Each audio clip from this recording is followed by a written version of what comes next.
Science only seeks the truth, but it must be verifiable, leading to a much clearer view of reality.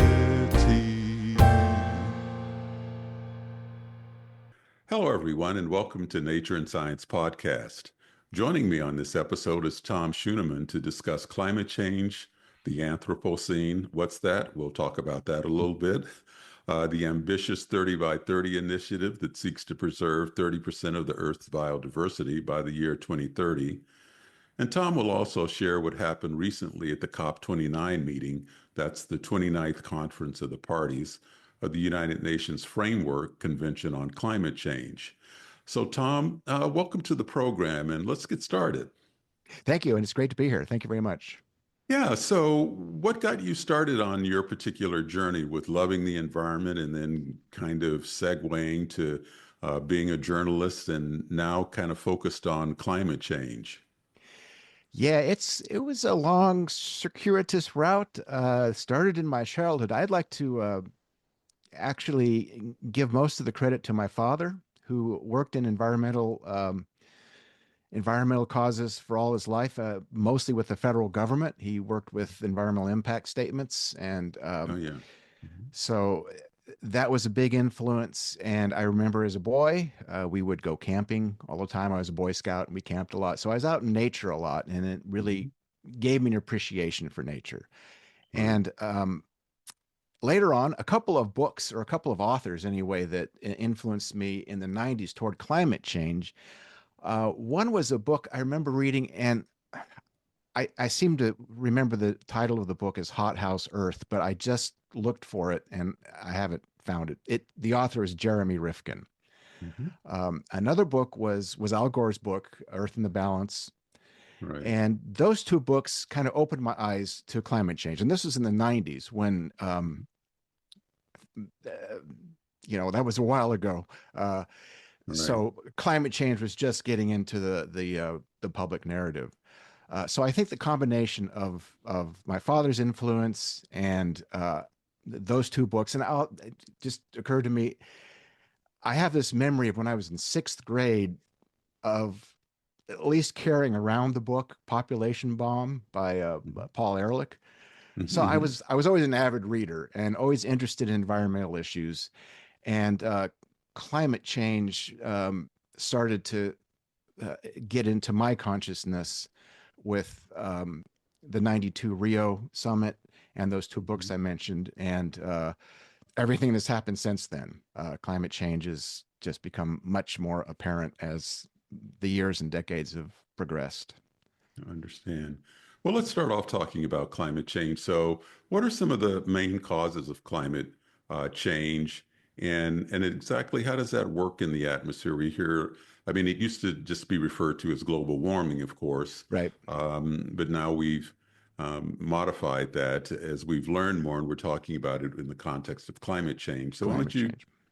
talk a little bit about what climate change is and how it comes about? So I will say the first thing that I get all the time with people that might be a little more skeptical is the climate has always been changing. Mhm. Uh, and there's natural climate change. The anthropogenic or man made climate change is the buildup of greenhouse gases in the atmosphere, mostly from burning fossil fuels, but also from land use changes, agriculture. Um, these gases build up in the atmosphere, basically creating or amplifying the greenhouse effect, Mhm. making the global temperatures increase. Um, the greenhouse effect is a well understood phenomenon since I think the 19th century. Scientists have understood the role of greenhouse gases, carbon dioxide, in the atmosphere, and it's a natural thing. If without the greenhouse effect, the natural greenhouse effect, we would be we wouldn't be here. Um, but what's happened since the Industrial Revolution is we've altered the carbon cycle. So basically, we're digging up stored carbon in the ground and burning it into the atmosphere, and that is changing the carbon cycle.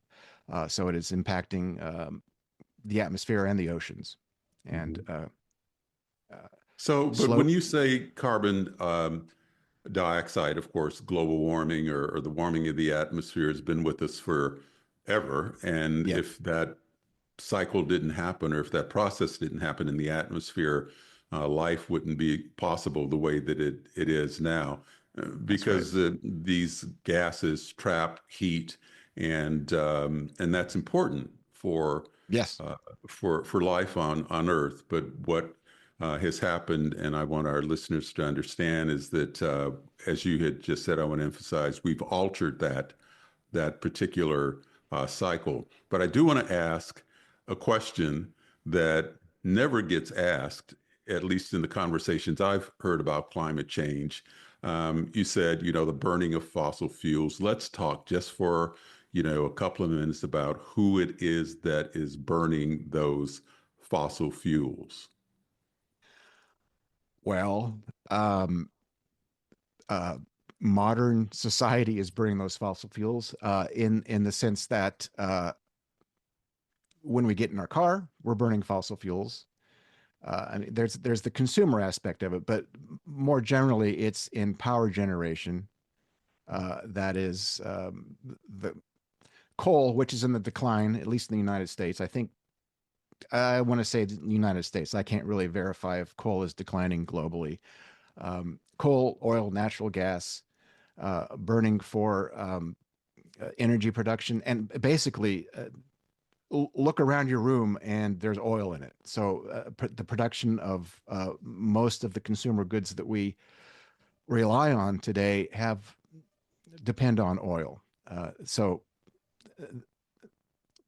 our economy is currently entirely embedded in a fossil fuel based um, economic power drive. You know Mhm. that it.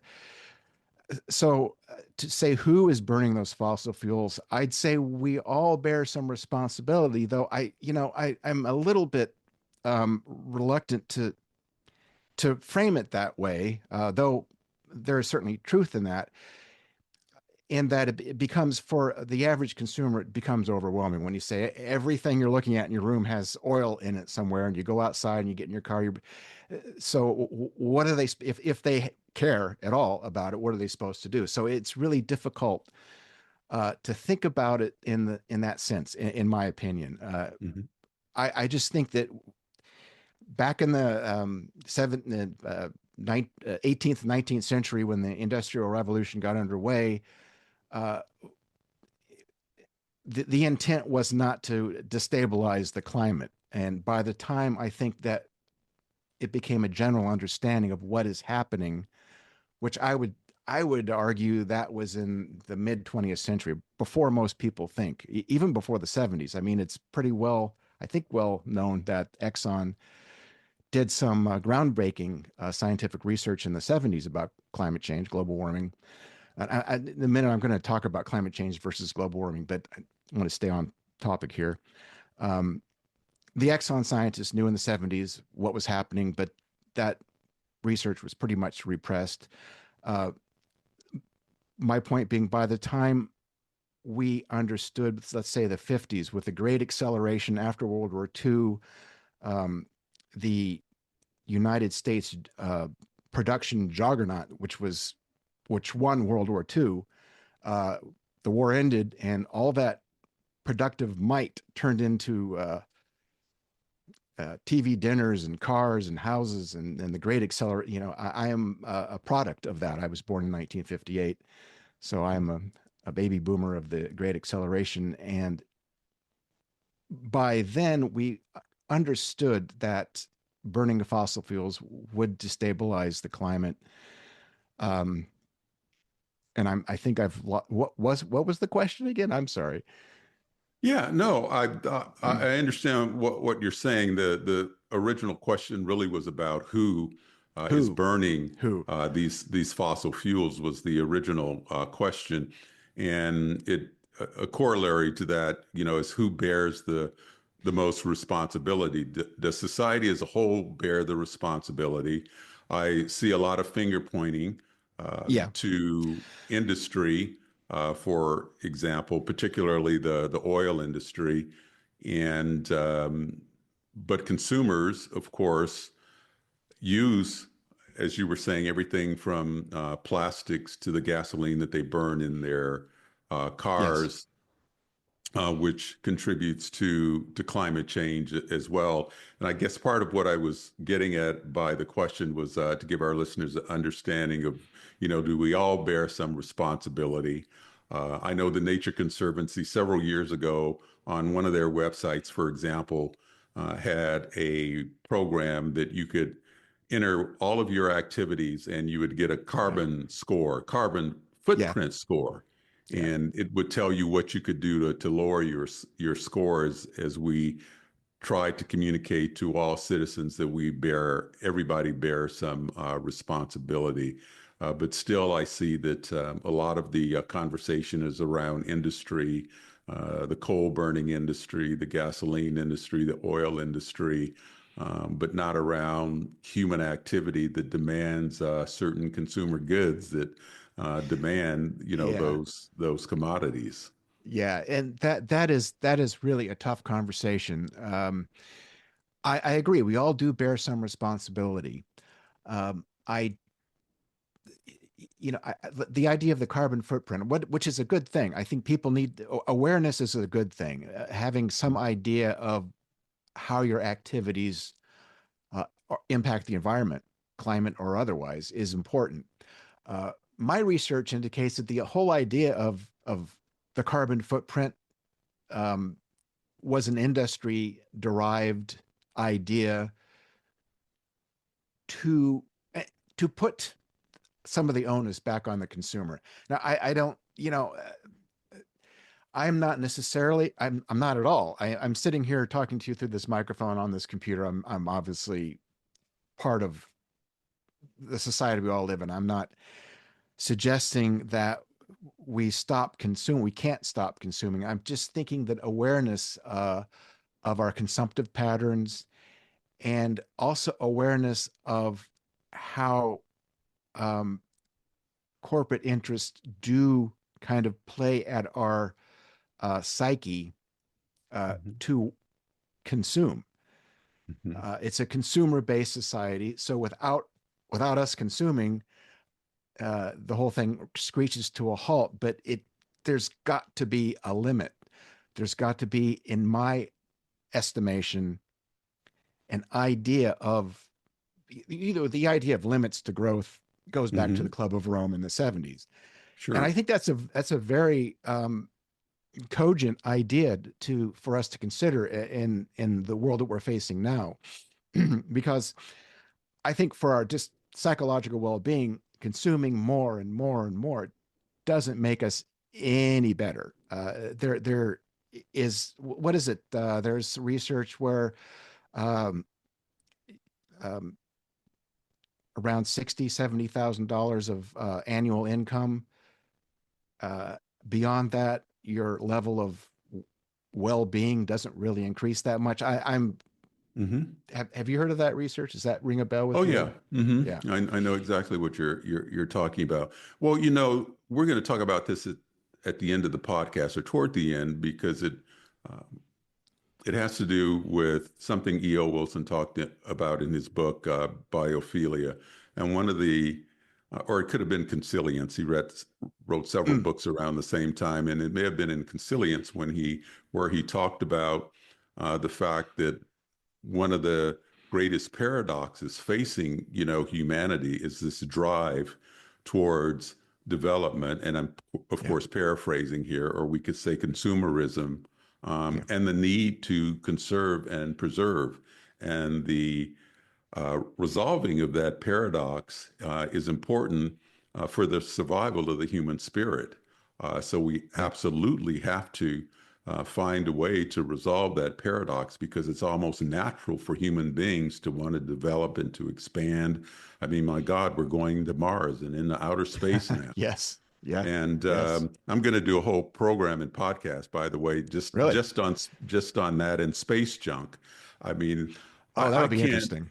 I Yeah. can't even quote the statistics because they're overwhelming, and we're not Yeah, going to talk about it on this podcast about the amount of debris that there is circling the Earth right now. But right. Yeah. that's a whole nother story. But consumerism and the human need to expand and develop is very much at the heart of this as well. Um, so in that regard, I wanted to ask you about, some of the impacts of climate change from an empirical point of view and from a projected point of view. I mean, we talk about the climate change, but what are some of the real practical impacts that you see out there? Well, one of the most obvious to me are the increased extreme weather events. Mhm. I live in California. The fires in California, of course, there's the recent ones down in Los Angeles, which were fueled by 100-mile-an-hour Santa Ana winds and bone dry conditions. But the past few years, past even 8 or 9 years of living in California, the wildfires have uh, become more numerous. They've lasted longer throughout the year, and they've become much more dangerous. There was the one morning in September of 2020.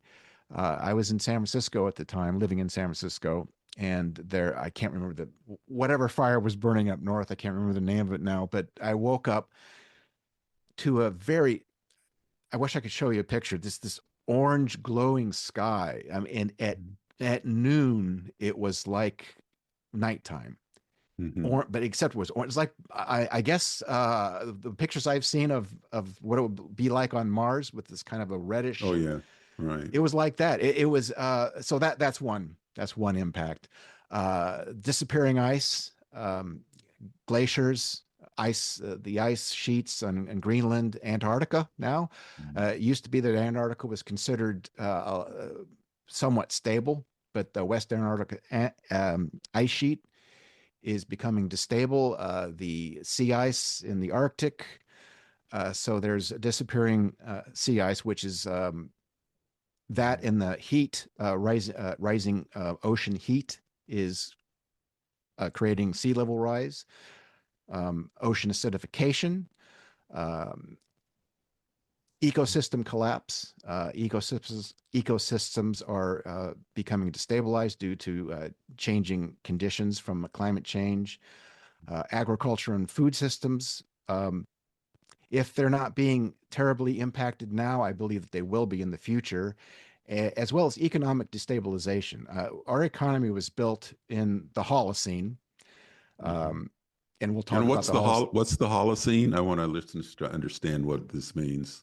The Holocene is our current geological epoch.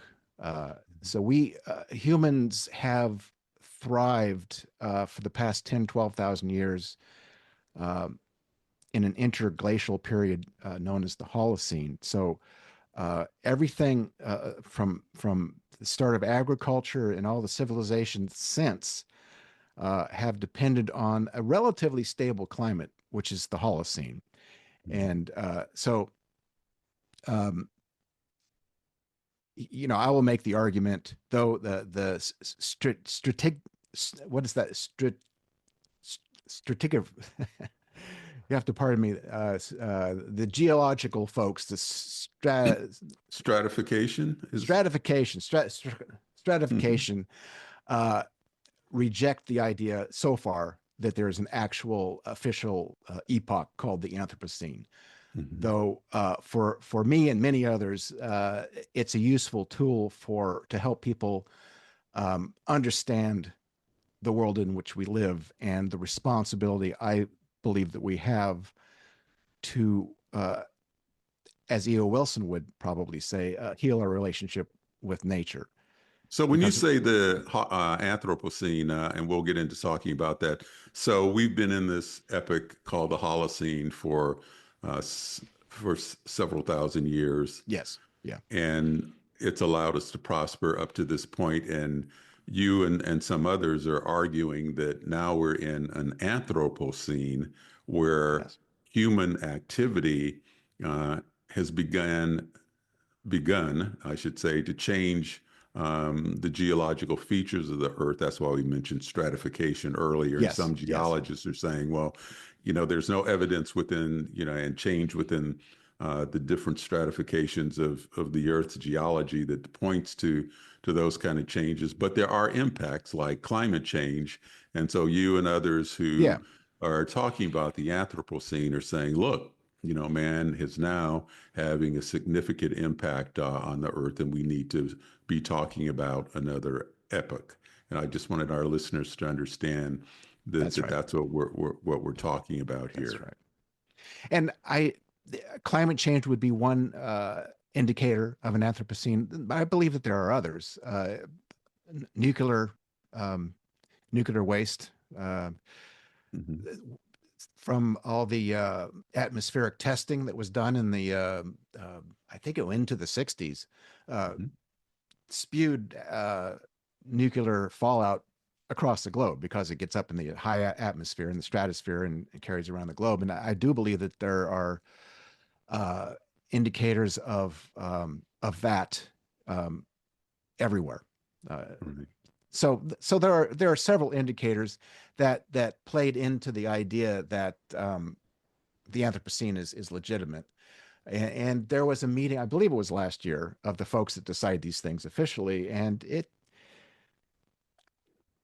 I think it got close to actually being officially um, determined that we're in a new epoch. That that's a big thing. That's a big thing to say. Okay, now we're in a new epoch. So obviously the scientists are being conservative, yet there's arguments that go all the way back to the start of agriculture as the start of the Anthropocene, because Hmm. that was changing um, Earth systems. Though at that time we weren't what is it, some 8 billion people.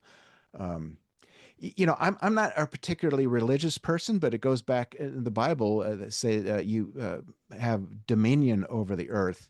Now, the word dominion, I would like to know when that was originally written, what the translation of that word is. But if we have dominion over the earth, that means we have a responsibility Sure.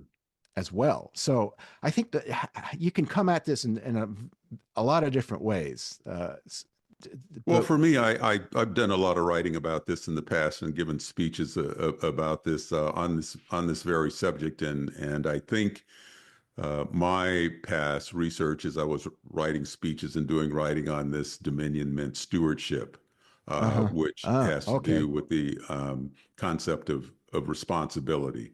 So dominion doesn't mean conquering Yeah. or have that kind of connotation. It has the connotation of stewardship.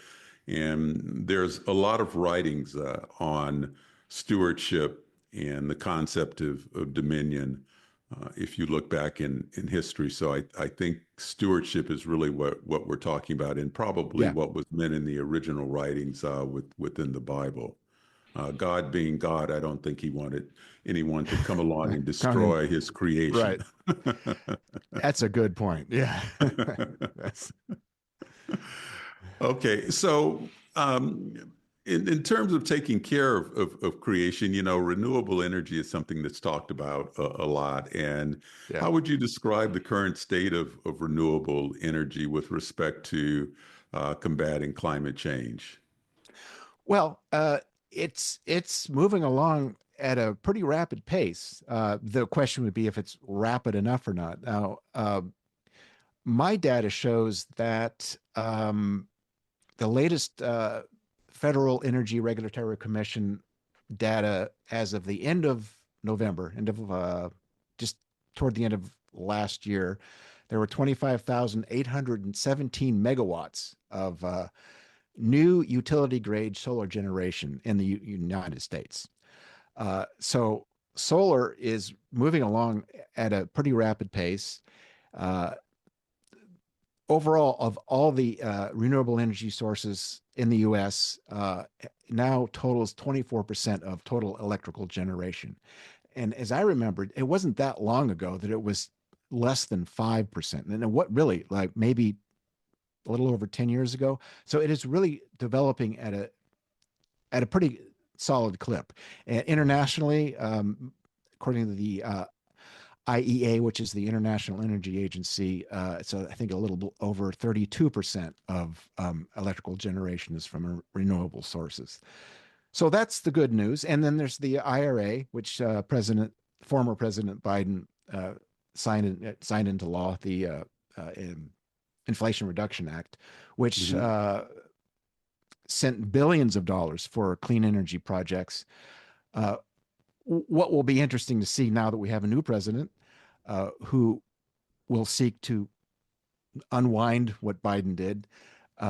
What happens with all that? Now, most of that money, most of that IRA money, went to red states, Hmm. and so we'll, there's we can talk about politics, but Right. it's a fraught political environment. But I would think that the folks, red, blue, purple, whatever, that are getting this money for clean energy development, which creates jobs and boosts the economy, I don't think they're going to want to see that money go away. So I do have a somewhat optimistic outlook on energy development, renewable energy development, alternative energy development. Hmm. Uh, I think my fear is that the demand, uh, data centers and AI and demand for electricity is increasing at a pace that even as the share of renewable energy comes online, the demand is rising. So it's kind of a Yeah. toss up if we can keep pace with that Yeah. demand. And we're right back to where we were in the beginning of Yeah. our conversation, talking about consumerism and Yes. Yeah. the need to consume. But another aspect that's often talked about in this context is sustainable development goals. And you Right. hear sustainability talked about a lot, both in agriculture, with respect to combating climate change. What do we mean when we talk about sustainability, and what are these goals with respect to sustainability? Okay. So sustainability is simply and I will say right now that when in my writing now, I try to work around that word sustainability a little bit because it's become a little bit too much of a buzzword. Hmm. But sustainability just simply means the ability to serve the needs of the current population without uh, diminishing the opportunities of future generations. That Hmm. what we do now is sustainable into the future. And in 2015, the UN adopted the Sustainable Development Goals.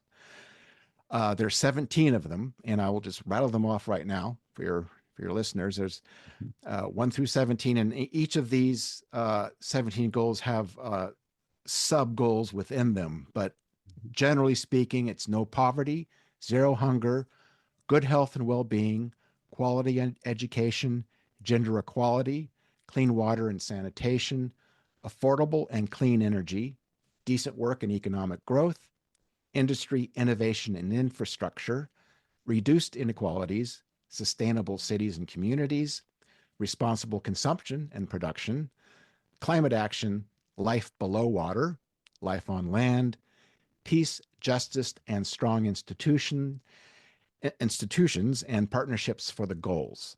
So just generally speaking, these goals seek to create a thriving and prosperous future that is sustainable and equitable. It reaches everyone.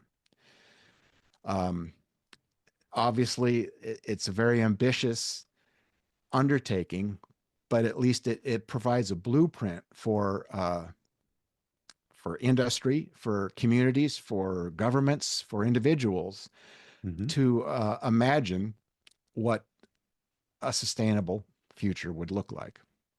Understand. So there was a recent meeting of the 29th conference of the parties of the United Nations Framework Convention on Climate Change. It's just briefly known as COP29. Yeah. And I've heard all sorts of reports about what happened at that meeting, that it was a total failure, that there was compromise. What is that meeting of these parties, of which this was the 29th, and what really happened Yeah. there? Well, I think the big takeaway, and yes, there's compromise. There's been compromise all along. The big takeaway from my, I did not attend. I was at COP 15 and COP 21, and I like to talk about those in a minute. But at COP 29, um, the main takeaway was there was an agreement from the wealthy countries, pledging $300 billion to the developing nations, by, I believe, 2035 for climate adaptation and energy transition, clean energy development.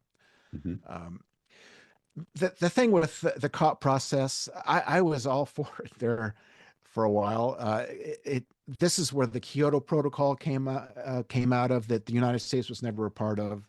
At COP 15, the idea was the Kyoto Protocol was about to expire, and COP 15 was meant to um, forge an agreement to go beyond Kyoto. That was in Copenhagen in 2009, and it was a complete failure, pretty much. Um, uh, by the time I got there, the second day of negotiations, of the 2 week negotiations, had begun, and even by the second day, just the second day, uh, the negotiations were pretty much off the rails. You could see that the intended outcome wasn't going to happen, which was a disappointment. Now, COP 21, we've spoken. Have we spoken about the Paris Agreement yet? That's where the No, Paris we Agreement haven't. was. Mm-hmm. Okay, the Paris Agreement was signed in Paris in 2015, the same year that SDGs were adopted. It's a good year, 2015. Mm-hmm. Mm-hmm. Um, And what so, are SDGs? Sustainable Development Goals. I'm sorry. Yeah, Right. this Mm-hmm. shorthand is SDGs. Right. The Paris Agreement was signed by, I believe it was 197, nearly all the nations of the world signed onto the Paris Agreement, which was, generally speaking, to limit global warming, global heating, climate change, however you want to Mm-hmm. frame this, to 1.5 to 2 degrees of warming above pre-industrial levels, Mm-hmm. uh, aiming more for a 1.5. The mechanism for this are called the INDCs, which are the individually, nationally determined contributions. Basically, every country would figure out how best they could contribute to this goal. Some countries could maybe do something with their energy mix. Other countries could do something with their agriculture, depending on, because every country is different. So every Mm-hmm. country uh, had their own way of contributing to the INDCs and to the Paris Agreement. Now, as it was signed, the INDC, the ambition wasn't there, but just getting the countries to sign a document about climate change was a huge uh, um, success. It was a victory. Um, in the language in 2015 was that, okay, we're going to come back in 5 years. We're going to ratchet up our ambitions, because we signed the document, but what everybody's pledging is not going to make it. So we have to ratchet up our ambitions in 5 years. Right. So 5 years. Well, that was 2020. Well, so that kind of, I don't believe that there was a COP in 2020. If it was, I don't think. Do you remember I if it don't was? think so. No, I think it was 2021 before because we would have done COP 30 by now. Right. In any case, that ratcheting up of ambitions is what the problem is right now, because the INDCs, they're non-binding. It's a non-binding agreement. Now the U.S. is pulling out of Paris, which sends a really bad signal. Uh, Mm-hmm. you know, um, I do think I was, when I left Paris. I was there. I was in Paris when I left Paris. I'm never going to go. It's just I'm never going to fly. I'm never going to get an airplane and fly somewhere to another COP conference. I It's understand. just I would be sending the wrong message because first off, I think the COP process has pretty much gone off the rails. Hmm. The past two or three conferences have been hosted by major fossil fuel interests in countries. Azerbaijan was COP29, Hmm. and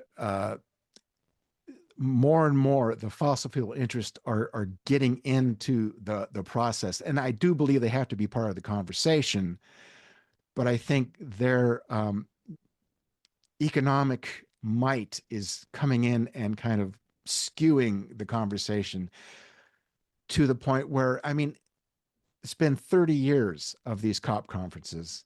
Hmm. And I think the progress we have to show for it, other than COP 21, is kind of abysmal. I mean, we've, in my opinion, we've wasted a lot of time with this. And obviously, it's global warming. So it has to be a global consensus of somehow how we deal with it. So I do encourage the United Nations to maybe revamp the process, find another way to go about this because I think it's gotten a little bit frayed here in the past few years. So if they asked you what to do, if you had carte blanche and you were to write them a note and summarize what you think should happen, what would you tell them? I would tell them to maybe limit the influence of fossil fuels at these conferences Hmm. to start with. I think the influence that they've had the past 2 years, especially, has been a little bit over the top. Um, I would argue that it's time for maybe we need to find a way to make a binding agreement. The practicality of having 200 nations come together for a binding agreement might be tilting at windmills, Hmm. but these INDCs, uh, even though they're well intentioned, they're not working at this point. Understand. Understand. So then what are we to do as humanity and as societies across the world with disparate needs, Yeah. disparate economies? How are we to resolve this paradox that we're in, this need to consume and also this need to conserve, to protect the earth? How do we go about doing that? How do you get everybody at the same table and to agree? That's a big question. Hmm. I think it starts, as far as how do we solve this conundrum that we're in between consumption and what we're doing to the earth. It does start that we go, everybody should go back and read E.O. Wilson, perhaps. Hmm. I think we need to Right. fix, and there's some other authors I'd like to suggest later on, but I think it starts with an individual level. First off, is awareness of the issue and not letting the noise around the issue um, distract you too much because climate change, especially in the United States, is a political football where it doesn't need to be, and it always hasn't been. When I first started writing about this in the 90s, there was some bipartisan, never made it, but there were some bipartisan efforts in Congress to address climate change. And unfortunately, that narrative has gotten corrupted. And so I think we need to get beyond the idea that it is an us versus them issue, that we all have to live in the world. We all want our children to thrive in the world. So I think we take it at a very human level to start with. And then I think locally, the cities and municipalities and many cities and municipalities in red and blue and purple state everywhere, because they're the ones on the ground that have to face with their constituents. I think that's where a lot of action can happen. And then we need to demand better from our federal and or national and global leaders. I think we need to get, it's such an intertwining issue. I was going to say we need to get money out of politics because that's part of the problem, I believe. Hmm. When you have an enormously wealthy industry like the fossil fuel industry and their lobbying power, that influences the policies that come out of um, world capitals. Just to say Washington for this example. Um, so I think it's both a bottom up and a top down approach. I think the problem with the COP process is it's a top down approach that isn't working anymore, and so I think from the bottom up we need to kind of demand um, better leadership, as Right. well as looking at our own. When I say relationship with nature, it doesn't necessarily mean that you have to go camping or whatever. It just means understanding um, from whence we came. We depend on the environment. People talk about how environmental action will destroy the economy, but the economy is subsumed in the environment. The environment contains the economy. The economy does not contain the environment. So, if we destroy the environment, there's obviously going to be no economy to worry about. Um, Right. so it's a big issue, and it can be very daunting to think about, especially in this day and age when we have the political situation that we have. We see the increased extreme weather events, and it's just become overwhelming. And it there can be, I think, two approaches that don't work. One is nihilism. Just screw it. We're Hmm. all going to die. Right. I'm going to buy a Hummer or whatever it may be. Right. And the other is kind of mindless optimism. Hmm. We build a couple more solar power plants, or or buy a Tesla. God forbid, buy a Tesla, and that's going to solve the problem. Well, it's not. There's no silver bullet. And a phrase I like to use, which is borrowed from an article I read. Um, Gosh, sorry, I can't remember the author, but it's hope is when we stop fooling ourselves. Hmm. So I think there is hope. There is hope, but we can't fool ourselves into thinking it's going to be easy, or that there's not going to be some hard times ahead, because Right. there are. Well, one of the It's questions I wanted to ask you, that's another hard question, and I think we discussed it earlier, was if human beings weren't impacted, if our consumerism and our consumer goods and our comfort, if we weren't impacted with respect to this anthropocentric view, um, would any of this matter? Would we be concerned? and that's a very interesting question. I would, uh, of course, I would say at the outset that it's pretty hard to disentangle ourselves from the climate, but but taking your question at face value, I kind of think that if we weren't being impacted, just off the top of my head, I'd say I don't think we'd be that concerned about it. Yeah. Well, there seems to be some evidence of that. I mean, and bordering on hypocrisy, and I think we discussed this earlier as well, and it has to do with the ocean rises, the rising of the oceans, and the impacts that that has on coastal communities, and the fact that Yeah. many of these coastal communities should never have been built in the first place, and that we're Yeah. continuing to build these coastal communities. There are impacts that are quite obvious from climate change, but yet there doesn't seem to be any real conversation about not building in coastal communities any longer. And the only conversation I've heard about moving away from coastal communities is a result of the ocean rising and not Yeah. being able to live there anymore. Yeah. Yeah. I I um I agree. And for full disclosure, I live in a coastal community, but one that's I feel fairly safe from sea level rise. I'm in the Monterey Bay Area, um, but there are certainly communities. Southern Florida, for instance, comes to Mhm. mind. Is They have sunny day flooding. It's just coming up uh, out of the earth. There is a discussion about a organized retreat from the coasts, that will be necessary.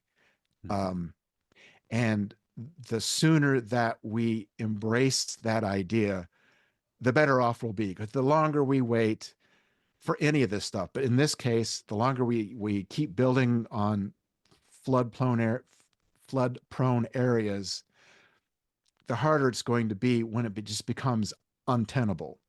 Mhm. That the retreat is no longer organized. In other words, that it's a Right. panicked retreat.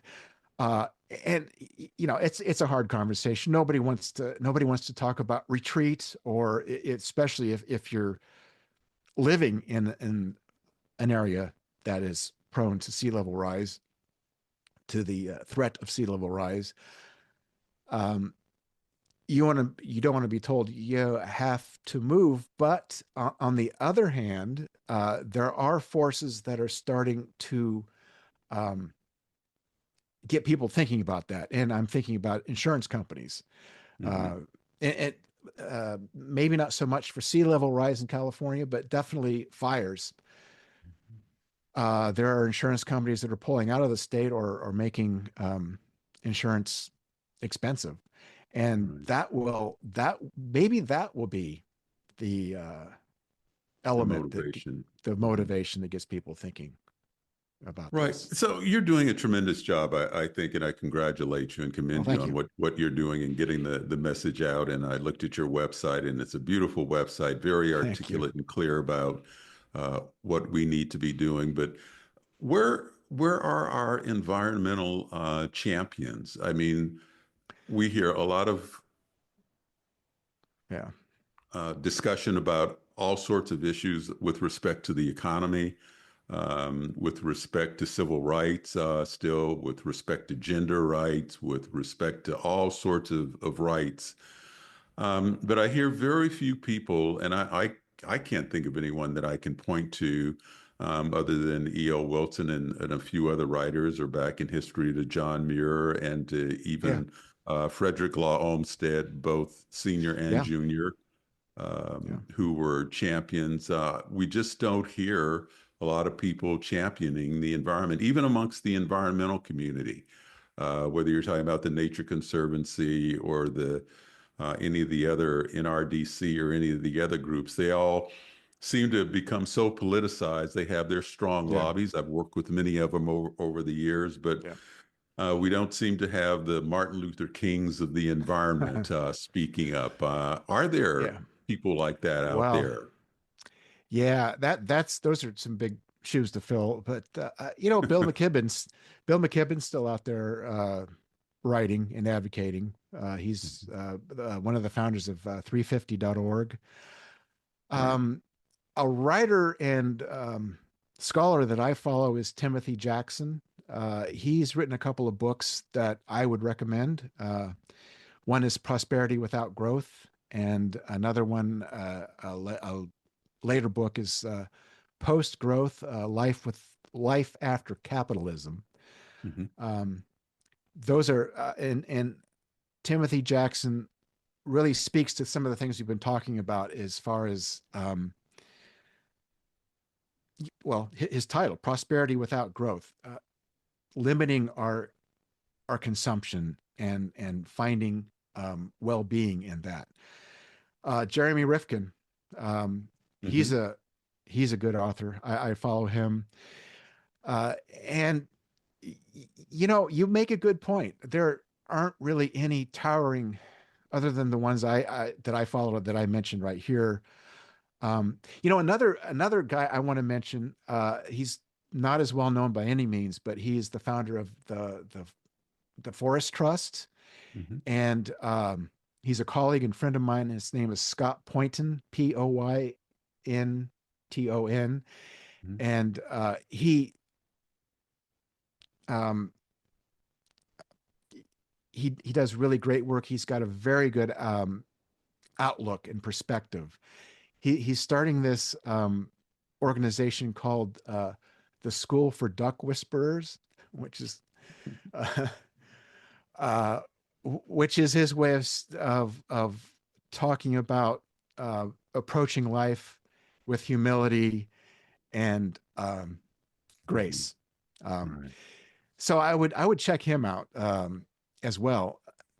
But definitely check out Timothy Jackson. I would advise, if for your readers that want to get more into this, Timothy Jackson and Jeremy Rifkin and Bill McKibben are Right.